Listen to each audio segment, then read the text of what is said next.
Now have a question from Camille again. Okay, thank you, Camille. Okay, what are some techniques that would be helpful for acceptance? The context I'm thinking of is the loss of something or the need to let go to move on. Okay, let's think about this. Now, you've lost something. Let's say it's a bereavement, for example. Or you may have lost a partner, maybe jealousy. You've got some jealousy there. Feel like a boyfriend, girlfriend split up or relationship. Okay, there's a loss. How do you move on from that? Well, one of the problems is that we have this conflicting thought and image. If you think about, if someone dies, you want to still remember them, right? So if you keep on remembering them, that also reminds you that they're not there. So you've got this attachment to the good feelings of remembering them, but at the same time, the bad feelings of loss. It's happening simultaneously. So that's very, very difficult to handle inside your head. The very best ways to deal with loss, even if it's just like a relationship breakup, is to have some kind of ritual. It's like a goodbye ritual, a way of letting go and then welcoming in a new life, if you like. And now normally, of course, the healing happens over time anyway. Time is a great healer. And that person, whoever they are, ends up in like a photograph and then that's put on the mantelpiece or somewhere, and you end up not looking at it every day because it's just there, for example. So time does heal and allows us to do that. But if you have a ritual, then that somehow it's an acceptance, because it's an acceptance ritual, and it's then the opening for a new beginning, if you like, and that can be part of the same ritual or separate from it. Let me give an example. A woman came to see me whose son had died a year earlier in a horrific motorcycle accident. And this video is on our online course, by the way. And this was at Regent's College at the NLP conference. So I was one of the presenters, and this is, I asked for a volunteer, and this was arranged beforehand, so I knew she was coming in. And the problem was that she couldn't grieve. She was stuck. Okay, and in this limbo where she thought about him, and then the good feelings, and then bad feelings, and the bad feelings were overpowering. And the problem was, and bear this in mind if you ever are in this kind of situation, her last memory of him was when she went to the hospital to see the body, and he was completely mangled up. Horrific. It had such an impact, on her that she could not remember what he looked like. Seriously, she could not get those thoughts. She couldn't connect to him at all in imagination and moving, for example. Look at a photograph, but she couldn't remember him moving. Okay. A whole year she'd been stuck here without being able to grieve properly.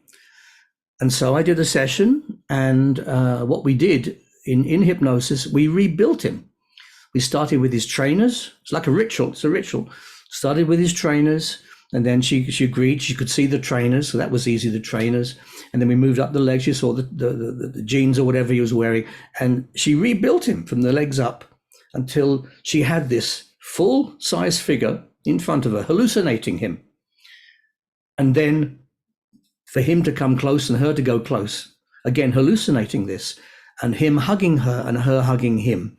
And she could actually feel the warmth of his body. So we reconnected her with her son after that year.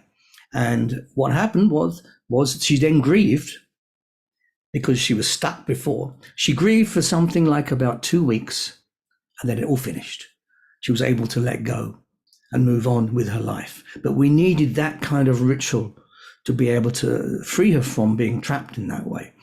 So, most cultures will have some kind of ritual to say goodbye. Even a funeral is a kind of a ritual, right? Or wake is a kind of a ritual.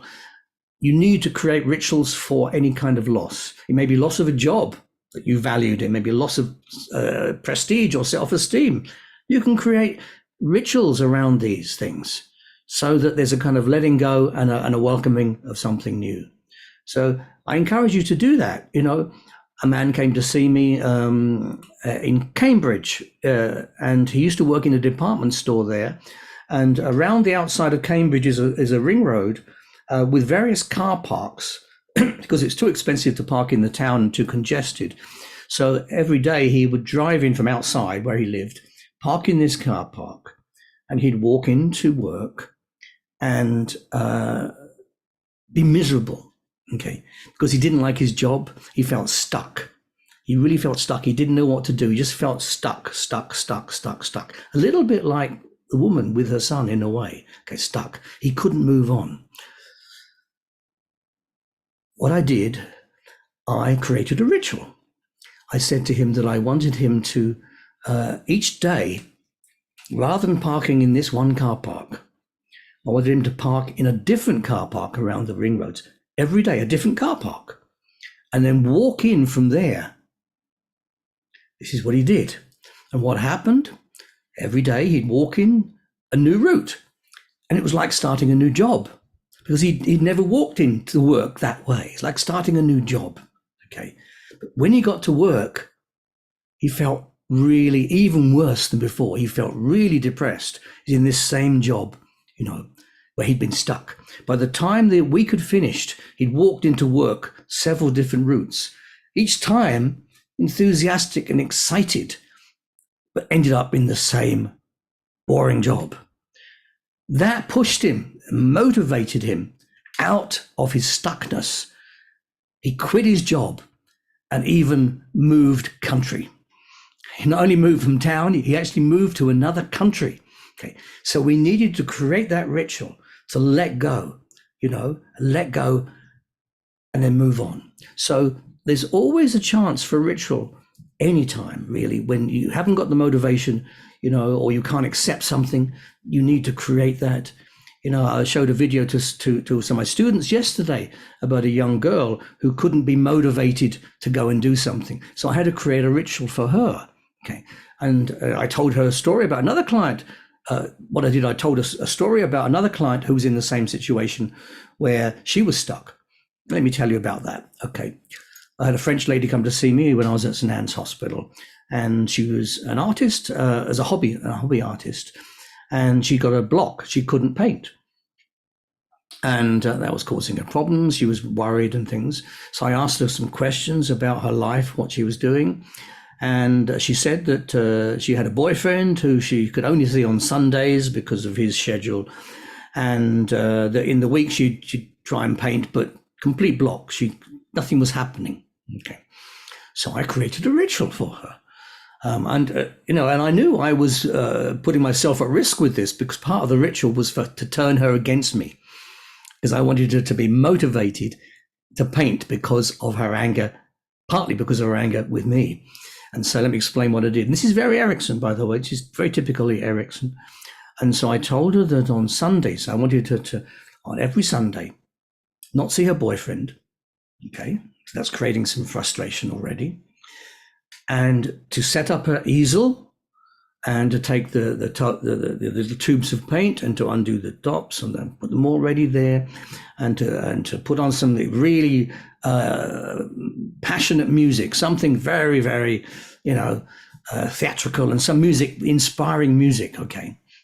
So she kind of understood, oh, okay, nice music. They're going to push me and motivate me. Take all the paint tubes and take the tops off, get the brushes there. And I said, so get it all set up, put the music on. I said, whatever you do, you must not paint. I didn't allow her to paint. So she looked a bit shocked, and she agreed to do it because she thought it was kind of a novel thing to do. So she agreed to do it. Well, what happened? I didn't see her for 6 months. She came back again 6 months later.